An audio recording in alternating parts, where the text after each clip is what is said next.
أعوذ بالله من الشيطان الرجيم. بسم الله الرحمن الرحيم. السلام عليكم ورحمة الله وبركاته. إن الحمد لله نحمده ونستعينه ونستهديه ونستغفره ونعوذ بالله من شرور أنفسنا وسيئات أعمالنا. من يهده الله فلا مضل له ومن يضلله فلا هادي له. اللهم صل على نبينا محمد وعلى آله وصحبه أجمعين. سبحانك لا علم لنا إلا ما علمتنا إنك أنت العليم الحكيم. ولا حول ولا قوة إلا بالله العلي العظيم. اللهم إني أسألك العفو والعافية في الدنيا والآخرة. اللهم إني أسألك العفو والعافية في ديني ودنياي وأهلي ومالي. اللهم استر عوراتي وآمن روعاتي. اللهم احفظني من بين يدي ومن خلفي وعن يميني وعن شمالي ومن فوقي وأعوذ بعظمتك أن أغتال من تحتي. Sidang pendengar yang dikasihi sekalian, alhamdulillah kita bersyukur banyak-banyak pada Allah Subhanahu wa taala di atas limpahan nikmat daripada Allah Subhanahu wa taala kepada kita sekalian. Pada pagi ini kita dapat sama-sama memulakan puasa fardu Ramadan kita untuk kesekian kalinya dalam sejarah kehidupan kita masing-masing. Dan kita bersyukur Allah Subhanahu wa taala melanjutkan usia kita semua dalam kebaikan. Insya-Allah kawan-kawan dikasihi sekalian, setiap pagi di bulan Ramadan yang mulia ini kita akan menyambung pelajaran kuliah subuh kita seperti biasa. Saya limitkan masa selama 30 minit sahaja untuk kuliah subuh, dan insya-Allah saya fikirkan untuk adakan kuliah sambungan kuliah tafsir pada waktu selepas asar jam 5 petang, insya-Allah jika diizinkan Allah Subhanahu wa taala. Dan alhamdulillah kita juga berpuasa dalam suasana yang cukup rehat, yang memberikan banyak peluang kepada kita semua untuk kita beribadah kepada Allah Subhanahu wa taala. Kerana PKP disambung oleh pihak kerajaan atas alasan-alasan keselamatan kepada kesihatan kita semua. Alhamdulillah kita berpuasa dalam keadaan begini bersama dengan keluarga. Dan semalam saya harap tuan-tuan sekalian sudah pun menunaikan salat tarawih bersama-sama dengan keluarga masing-masing. Kita sambung lagi siri keempat kita dalam bab asy-syafa'ah. Kita telah baca pada hari kemarin berkenaan dengan siapakah yang boleh memberi syafaat kepada kita selain daripada Allah Subhanahu wa taala, para nabi alaihi wassalatu wassalam. Kemarin kita bacanya ialah para malaikat dan juga orang-orang yang beriman, kemudian orang yang mati syahid, kemudian juga orang-orang yang salihin, yakni orang-orang yang saleh, yang baik hidup mereka di atas dunia ini, mereka beriman kepada Allah Azza wa Jalla dan juga mereka banyak beribadah kepada Allah Subhanahu wa taala. Dan di antara pemberi syafaat lagi ialah Al-Quran. Al-Quran yang Allah Subhanahu wa taala turunkan di bulan Ramadan yang mulia. Qauluhu ta'ala, "Syahrul Ramadan alladzi unzila fihi al-Quran." Bulan Ramadan, bulan di mana Allah Subhanahu wa taala menurunkan Al-Quran. Al-Quran ini pemberi syafaat kepada kita semua apabila kita pergi di hari akhirat nanti. Nabi kita sallallahu alaihi wasallam bersabda, Nabi kita kata, "Iqra'ul Quran." Bacalah olehmu akan Al-Quran, fa innahu ya'ti yaumal qiyamati syafi'an li ashabihi. Kerana Al-Quran itu akan datang pada hari kiamat memberi syafaat kepada tuannya. Adapun kelebihan membaca Al-Quran, insya-Allah tuan-tuan, saya akan masukkan klip video saya dalam YouTube saya. Tuan-tuan boleh tulis YouTube saya, Ustaz Saibun. InsyaAllah tuan-tuan akan ketemui di sana klik-klik video yang khusus untuk saya. InsyaAllah usaha-usaha dakwah begini kita lanjutkan supaya kita dapat meneruskan penyebaran ilmu agama Allah Subhanahu wa taala. Saya baca juga hadis pada hari kemarin berkenaan dengan Al-Quran ni, hadis bahawa ahli Al-Quran ini akan dihiasi oleh Allah Subhanahu wa taala pada hari akhirat kelak. Dan Nabi kita bersabda, khairukum man ta'allama al-Qur'ana wa 'allamahu. Sebaik-baik kamu ialah orang yang belajar Al-Quran dan mengajarkan Al-Quran itu kepada orang lain. Kemudian seterusnya di antara pemberi pertolongan dan syafaat kepada kita pada hari akhirat juga ialah mautu al-auladi sigharan, anak-anak yang mati kecil. Anak ni tuan-tuan, kadang-kadang Allah Subhanahu wa taala mematikan anak sewaktu mereka masih kecil. Matinya anak ini merupakan satu kecederaan, satu rasa duka cita dalam hati ayah dan juga hati ibu, yang boleh dikatakan hampir mereka ini tidak lupa dalam ingatan mereka. Apabila ayah sabar di atas kematian anaknya yang masih kecil, maka dia mendapat pahala yang banyak di sisi Allah Subhanahu wa taala. Dia berada di atas kebaikan-kebaikan yang cukup banyak. Di zaman Nabi sallallahu alaihi wasallam, kana rajulun, ada seorang laki-laki, dia bertemu dengan Nabi sallallahu alaihi wasallam, wa ma'ahu ibnun lahu, dia bawa satu orang anak, dia bertemu dengan Rasulullah sallallahu alaihi wasallam. Fa faqadahu an-nabiy sallallahu alaihi wasallam. Tak lama kemudian Nabi kita tak bertemu dengan orang ini. Faqal, Nabi kata, ma fa'ala ibnu fulan, apa dibuat oleh anak orang sekian-sekian, ya, anak kecil dia yang pernah mari jumpa dengan saya ni, apa yang dibuat oleh mereka? Qalu ya Rasulullah mata. Dia berkata, wahai Rasulullah, sesungguhnya apa dia ni, anak dia sudah pun meninggal. Faqala an-nabiy sallallahu alaihi wasallam li abihi, maka Rasulullah bersabda kepada ayahnya, ama tuhibbu alla ta'tiya baban min abwabil jannah illa wajadtahu yantaziruka. Faqala rajulun ya Rasulullah alahu khassatan aw likullina? Qala bal likullikum. Nabi tanya, di mana anak kamu, ya, yang pernah mari bersama bertemu dengan saya? Dia kata, sudah meninggal wahai Rasulullah sallallahu alaihi wasallam.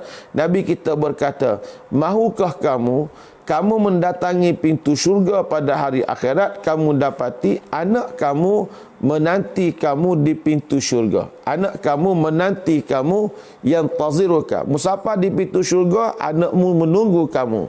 Faqala rajulun, ada satu orang laki-laki yang ramai ni kata, apa dia? Ya Rasulullah alahu khassatan, wahai Rasulullah, keistimewaan ini adakah untuk dia seorang ataupun likullina, ataupun untuk apa dia ni kita semua? Qala, kata Nabi, bal likullikum, bahkan kata Nabi untuk semua kamu. Hadis riwayat Imam Ahmad. Jadi tuan-tuan, mana-mana orang yang mati, orang yang anaknya mati kecil, bukan ayah mak mati tak. Maksud gini, bukannya kata mak ataupun ayah mati sewaktu kita kecil, bukan.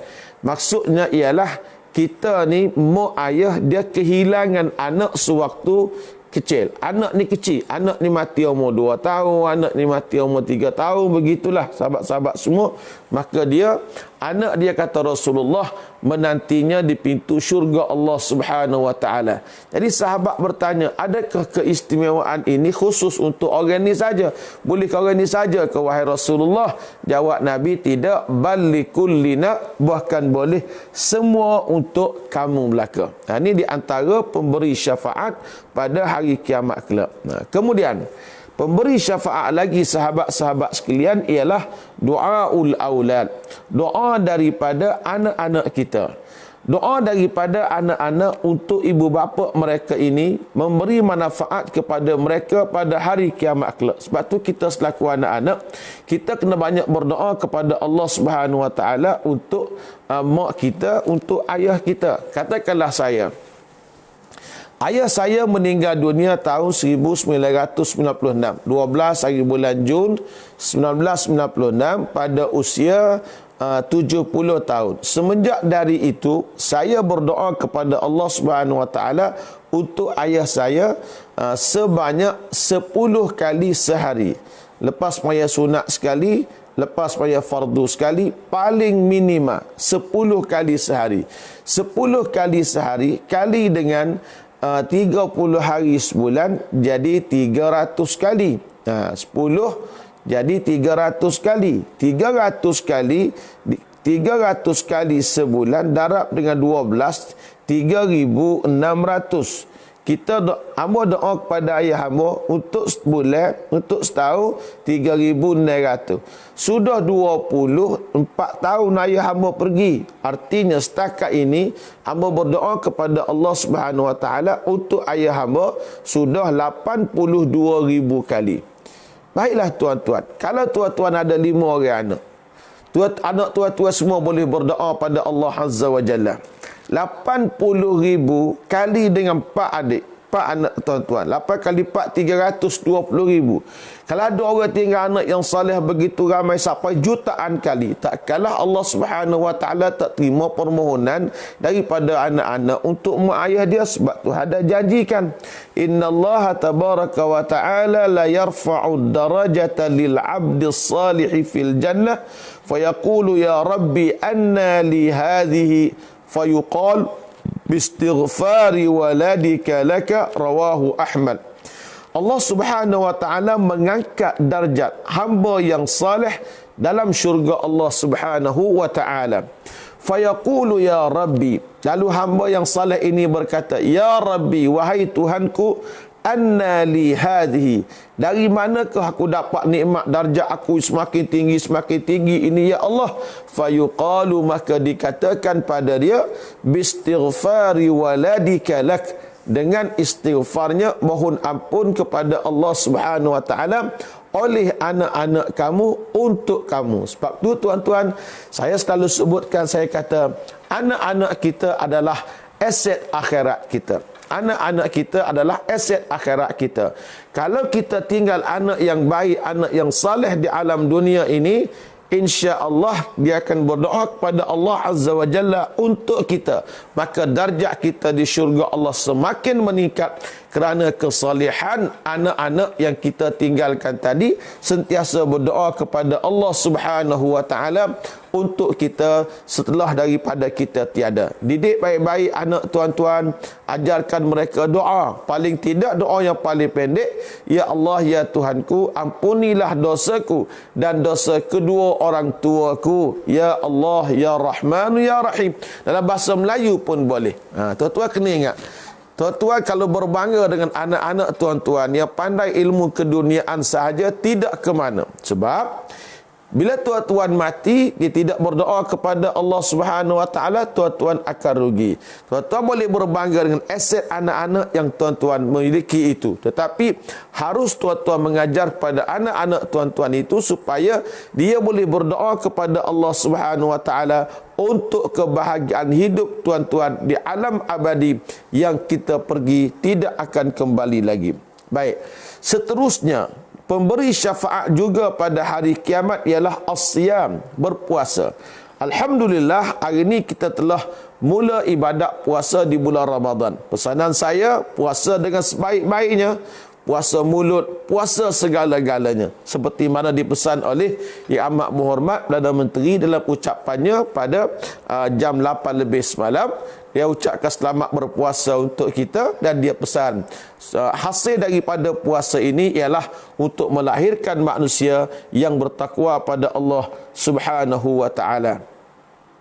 Sepanjang hidup saya ni, saya dengar seorang Perdana Menteri yang baca Quran tidak tela. Walhamdulillah, suka kita dengar dia baca Al-Quran. Pemimpin negara baca Quran, agak biasa ia membaca Al-Quran. Ini satu rezeki daripada Allah untuk kita sekalian. Bukan campur soal politik. Yang baik kita katakan baik. Baiklah sahabat sekalian, kita berpuasa. Puasa ini memberi syafaat kepada kita pada hari kiamat. Puasa ini di antara ibadah yang paling besar, ibadah yang paling agung. Sabda Nabi sallallahu alaihi wasallam, kullu amal ibni Adam lahu. Setiap amalan anak Adam itu untuk dirinya. Al-hasanatu bi asyri amsalihah.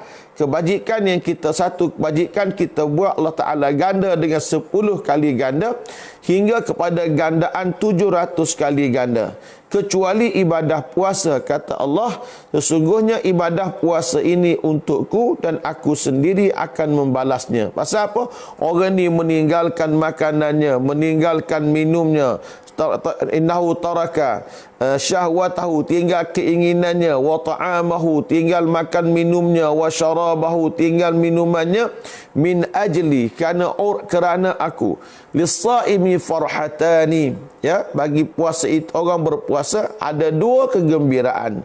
Farhatun inda fitrihi, kegembiraan di saat dia berbuka, dan wa farhatun inda liqa'i rabbih, kegembiraan di saat dia bertemu dengan Tuhannya. Demi Allah, sesungguhnya bau busuk daripada mulut orang yang berpuasa itu lebih wangi di sisi Allah Subhanahu wa taala daripada bau kasturi. Oleh yang demikian Nabi kita kata, ini syafaatnya, man shama yauman fi sabilillah, siapa dia berpuasa satu hari di jalan Allah, ba'adallahu bidzalikal yaum, Allah Subhanahu wa taala menjauhkan ia dengan puasa satu hari itu daripada api neraka Allah Subhanahu wa taala 70 kharifan, selama 70 tahun perjalanan. Maksudnya sehari kita puasa fi sabilillah, sahabat-sahabatku sekalian, maka sehari kita puasa ini dia menjarakkan kita daripada neraka Allah Subhanahu wa taala sejauh 70 tahun perjalanan. Dalam syurga juga sahabat sekalian, ada satu sungai di syurga dinamakan Sungai Ar-Rayyan. Sungai ada satu Ada satu pintu di syurga namanya pintu Ar-Rayyan. Pintu Ar-Rayyan ini khusus untuk dimasuki oleh orang-orang yang berpuasa sahaja. Orang lain daripada orang yang berpuasa tidak boleh masuk. Bila mereka dah masuk semua, ditutup akan pintu itu, maka tidak ada lagi orang yang boleh masuk melaluinya. Dan puasa ini memberi syafaat, pertolongan kepada tuannya pada hari kiamat kelak. Kama qala sallallahu alaihi wasallam, seperti mana sabda Rasulullah sallallahu alaihi wasallam, Nabi kata, as-siyamu Al-Quranu yashfa'ani lil-'abdi yaumal qiyamah. Hadis riwayat Imam Ahmad. Nabi kata, as-siyamu, puasa, Al-Quran, baca Quran, yashfa'ani, kedua-duanya memberi syafaat bagi seorang hamba pada hari kiamat kelak. Yaqulu siyam, maka puasa berkata, ay Rabbi, wahai Tuhanku, mana'tuhu ta'ama wasyahawati bin nahar, aku puasa ni telah menyekat ia daripada makan, daripada memenuhi syahwatnya pada waktu siang.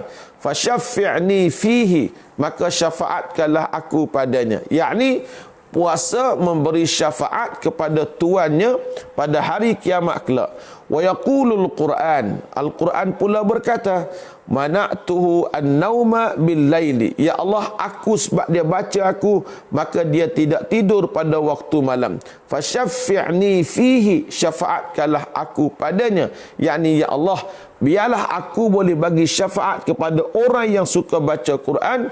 Qala fayashfa'ani, maka Tuhan berkata, kedua-duanya adalah pemberi syafaat. Ini adalah pemberi syafaat yang ketiga. Pertama tadi saya sebutkan sambungannya, doa anak yang saleh. Yang kedua ialah puasa. Yang ketiga, pertama tadi doa Al-Quran. Yang kedua, orang yang mati sewaktu anak kecil mati, ya, anak yang kecil mati. Kemudian dia ni doa daripada anak-anak yang saleh, kemudian berpuasa. Pemberi syafaat yang seterusnya siapa lagi? Pemberi syafaat seterusnya ialah syafaatul musallina 'alal mayyit. Syafaat daripada orang yang sembahyang kepada mayat tadi. Bila kita mati, kawan-kawanku dikasih sekalian, apabila kita mati, kita akan memberi orang yang sembahyangkan jenazah kita tadi akan memberikan syafaat kepada kita semua. Semaya jenazah ini satu kefarduan ke atas setiap Muslim, fardu kifayah. Ini hak orang mati kepada orang yang hidup. Orang yang sembahyang itu pula mendapat pahala yang besar daripada Allah Subhanahu wa taala. Sabda Nabi sallallahu alaihi wasallam, "Man syahida jinazatan", siapa dia pergi ziarah orang yang meninggal, hatta yusalla 'alaiha, sehingga disembahyangkan ke atasnya. Dia pergi ziarah orang mati sehingga disembahyangkan orang mati tadi, falahu qiratun, maka dia mendapat satu qirat. Dia boleh pahala satu qirat. Satu qirat, tuan-tuan sekalian. Wa man syahidaha hatta tudfana, siapa dia pergi ziarah si mati sehingga ia dikebumikan, falahu qiratani, maka bagi dia mendapat 2 qirat pahala. Qila wa mal qiratani, sahabat bertanya, ya Rasulullah, apakah dia 2 qirat itu? Qala mithlul jabalainil azimaini, seperti 2 butir bukit yang besar. Jadi 1 qirat, kita pergi ziarah si mati dapat 1 qirat. Ziarah si mati dan kita sembahyang dapat 1 qirat. Ziarah si mati sampai dia sembahyang kita dapat 2 qirat. 2 qirat kata Rasulullah seperti 2 buah bukit yang besar. Dalam hadis yang lain Nabi kita menyebut, ini berkenaan dengan bilangan orang yang salat jenazah memberi syafaat kepada si mati tadi. Qala Nabi sallallahu alaihi wasallam, pada hadis riwayat Imam Al-Bukhari dan juga Imam Muslim rahimahumallahu tabaraka wa taala, ma min mayyitin yusalli alaihi ummatun minal muslimin yablughuna mi'ah kulluhum yashfa'una lah illa syuffi'u fihi. Mana-mana orang yang mati disembahyangkan jenazahnya oleh 100 orang. Di sana ada hadis kelebihan berkenaan dengan 40 orang. Ada berkenaan dengan kelebihan 3 saf yang kita beratur untuk solat jenazah. Baik. Hadis ini menyebutnya mi'ah, yablughuna mi'ah, sampai 100 orang. Kulluhum yashfa'una lahu, semuanya ini memberi syafaat kepada ia, illa syuffi'u fih, melainkan akan disyafaatkan padanya. Artinya orang yang salat jenazah itu semakin ramai, maka dia semakin memberi pertolongan kepada kita pada hari akhirat kelak. Cuba tuan-tuan bayang, tak? Sewaktu sepanjang hayat saya lah, sepanjang hayat saya, salat jenazah almarhum Tok Guru Ni Aziz, Tuan Guru Haji Ni Abdul Aziz bin Haji Nikmat, bekas Menteri Besar Kelantan, boleh dikatakan puluhan ribu manusia. Saya hadir, puluhan ribu manusia yang salat jenazah almarhum Tok Guru. Di sini Nabi kata 100 orang. Tapi hadis ni kata 100 orang. Sedangkan ada orang yang baik, tuan-tuan, sampai puluh ribu orang solat jenazah dia. Insya Allah barakah doa kita semua, mereka mendapat syafaat. Cuba tuan-tuan bayang, orang meninggal dunia di Mekah di musim haji ataupun di Madinah, yang menyembahyangkan mereka itu puluhan ribu orang yang sembahyang di Masjid Al-Haram ataupun di Al-Masjid An-Nabawi. Dahlah puluhan ribu, tempat pula Masjid Haram, tempat pula Masjid Nabawi. Betapa banyaknya mereka mendapat pertolongan daripada Allah Subhanahu Wa Taala pada hari akhirat kelak. Sebab itu satu pesanan daripada saya. Ini satu budaya orang Melayu yang kita kata kurang bertepatan dengan ajaran agama kita. Iaitu, katakanlah meninggal dunia di rumah dia, dan dia nak solat jenazah di masjid pada jam 10 pagi. Ada orang-orang tua kita, dia solat dahulu di rumah 2, 3, 4 orang. Amalan ini tidak betul. Kenapa tak betul? Kalau kita sudah salat di rumah 3, 4 orang, berarti fardu kifayah sudah pun tamat. Maknanya dah selesai dah salat jenazah si fulan bin fulan ini, dan dia boleh bawa terus pergi ke tanah perkuburan walaupun tidak disalatkan oleh orang lain. Yang terbaiknya ialah dia kena solat yang pertama itu adalah yang begitu ramai. Solat yang ramai, seramai mungkin. Bilangan jemaah-jemaah yang kecil ini, kita solat pada kali yang kedua dan sebagainya. Ni setengah orang dia solat di rumah dulu 3, 4 orang, baru pergi ke masjid. Jangan kita solat yang pertama itu yang mahalnya, yang kemudian itu tidak mengapa.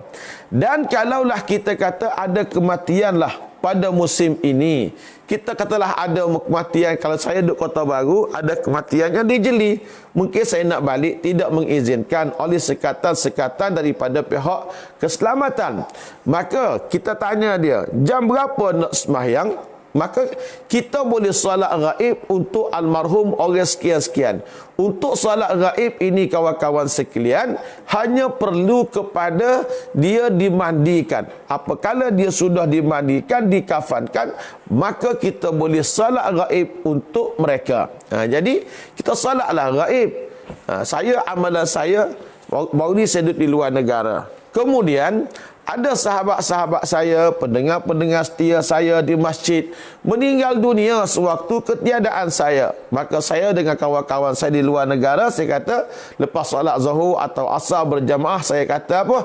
Kita solat jenazah gaib untuk almarhum orang sekian-sekian. Maka ini di antara amalan yang betul, amalan yang baik. Ni tuan-tuan, kawan tak ada nak solat jenazah dia, maka tuan-tuan pun tak solatlah jenazah untuk dia. Kenapa tuan-tuan tak solat jenazah untuk dia? Pernah berlaku dalam sejarah, baginda Rasulullah sallallahu alaihi wasallam solat jenazah gaib untuk An-Najashi, Raja Habsyah yang baik itu meninggal dunia. Diriwayatkan sedemikian. Artinya di sini bahawa tuan-tuan, bilangan orang yang sembahyang ini memberi syafaat kepada si mati itu pada hari akhirat kelak. Jadi manakala ada orang mati dia berdoa kepada Tuhan dalam semaya, yashfa'una lahu, yakni yad'una lahu, berdoa kepada Allah Subhanahu Wa Taala untuk mereka ini, maka Allah Subhanahu Wa Taala akan ampuni dosa si mati dan juga akan berikan rahmat daripada Allah Subhanahu Wa Taala kepada si mati ini. Sebagai kesimpulan kepada kuliah kita bab asy-syafa'ah, ingin saya simpulkan begini, sahabat-sahabat sekalian, sebab esok kita masuk tajuk yang baru.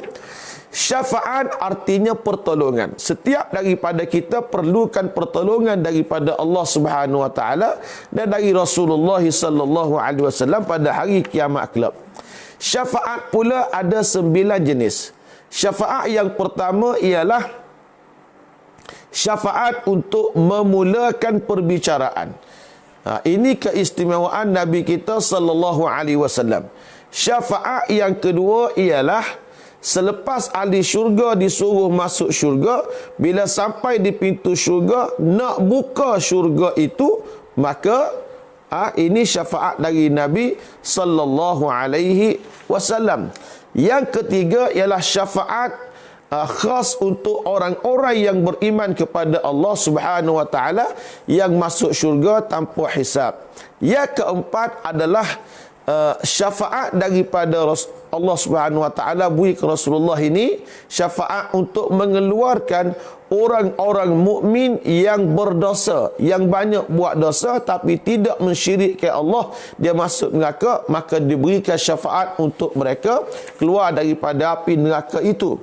Kemudian sahabat sekalian, yang kelimanya syafaat yang khusus daripada Nabi untuk pamannya, bapa saudaranya yang bernama Abu Talib, di mana dengan berkat syafaat Nabi ini Abu Talib merasai azab neraka yang paling ringan, di mana api berada di telapak kaki tapi kesannya otak dia mendidih. Syafaat yang keenam ialah syafaat untuk orang yang berhak masuk neraka kerana maksiatnya, kerana kekurangan amalannya, tapi tidak jadi masuk. Kenapa? Sebab diberikan syafaat oleh Nabi sallallahu alaihi wasallam. Dan yang ketujuh, syafaat bagi orang ramai di kalangan ahli yang beriman yang telah masuk syurga. Cuma syafaat untuk mengangkat darjat ia dalam syurga Allah Subhanahu Wa Taala. Yang ke-8, syafaat yang ke-8 ialah bagi orang yang sabar di atas kesulitan hidup di kota suci Al-Madinah Al-Munawwarah. Dan syafaat yang ke-9 akhir sekali ialah syafaat bagi mana-mana orang yang meninggal ataupun yang mati di kota suci Al-Madinah Al-Munawwarah. Kemudian di kalangan manusia yang boleh beri syafaat ada, di kalangan hamba selain daripada Allah yang boleh bagi syafaat ada beberapa golongan selepas diizinkan oleh Allah Subhanahu Wa Taala, ya.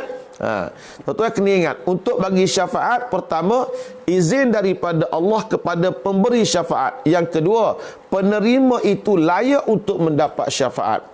Yang pertama, syafaat daripada para malaikat. Kemudian daripada orang-orang yang beriman, seperti golongan para syuhada, seperti golongan orang-orang yang salihin. Manakala di kalangan amalan pula, pemberi syafaat itu pertama sekali ialah kita budayakan membaca Al-Quran. Kemudian sahabatku sekalian, antara lagi musibah yang menimpa kita, kita juga diberi syafaat seperti mati anak kecil meninggal dunia. Kemudian syafaat dari segi amalan juga, doa daripada anak-anak untuk kebaikan orang tuanya selepas orang tuanya tiada. Kemudian berpuasa, puasa dengan sempurna memberikan syafaat kepada kita sekalian. Dan akhir sekali ialah syafaat daripada orang yang sembahyang, orang yang menyembahyangkan jenazah kita. Kita nak orang solat jenazah kita ni, kalau boleh paling minima seramai 100 orang. Kalau 100 orang berdoa kepada Allah Subhanahu Wa Taala untuk kesenangan kita di hari akhirat kelak, maka doa kita diterima oleh Allah Subhanahu Wa Taala. Baik tuan-tuan, kita sambung lagi pada esok hari jam 6.45 hingga jam 7.15 pagi. Saya di bulan Ramadan, saya ambil masa setengah jam pagi, setengah jam petang. Pagi saya baca kitab ni, petang insya-Allah kalau diizinkan Allah Subhanahu Wa Taala setiap jam 5 petang saya akan baca tafsir Al-Quran, sambungan daripada surah Yasin yang kita baca berhenti sekejap kemarin bagi laluan pada Ramadan. Insya-Allah tuan-tuan sekalian, kita akan baca jam 5 petang berkenaan dengan tafsir Al-Quran, dan pagi jam 6.45 hingga 7.15 pagi saya akan baca kitab Alam yang Terakhir. Pagi besok insya-Allah taala kita akan baca jalan-jalan untuk mendapat syafaat dari Nabi sallallahu alaihi wasallam. Bagaimana amalan yang kita nak usahakan supaya kita mendapat syafaat dari Nabi kita sallallahu alaihi wasallam. Kita bertemu lagi pada pagi besok dalam siri kuliah subuh sempena dengan musim PKP ini. Wa sallallahu ala nabiyyina Muhammad. Allahumma rabbana taqabbal minna innaka antas samiul alim wa tub alaina ya maulana innaka antat tawwabur rahim. واغفر لنا ولوالدينا والحاضرين والغائبين. اللهم إنا نسألك علما نافعا ورزقا واسعا وعملا متقبلا. اللهم بارك لنا في أولادنا ولا تضرهم ووفقهم لطاعتك وارزقنا برهم. اللهم إنا نعوذ بك من البرص والجنون والجذام ومن سيء الأسقام يا رب العالمين. اللهم ارزقنا تلاوة القرآن آناء الليل وأطراف النهار برحمتك يا أرحم الراحمين. ربنا آتنا في الدنيا حسنة وفي الآخرة حسنة وقنا عذاب النار. وصلى الله على نبينا محمد وعلى آله وصحبه أجمعين والحمد لله رب العالمين. والسلام عليكم ورحمة الله وبركاته.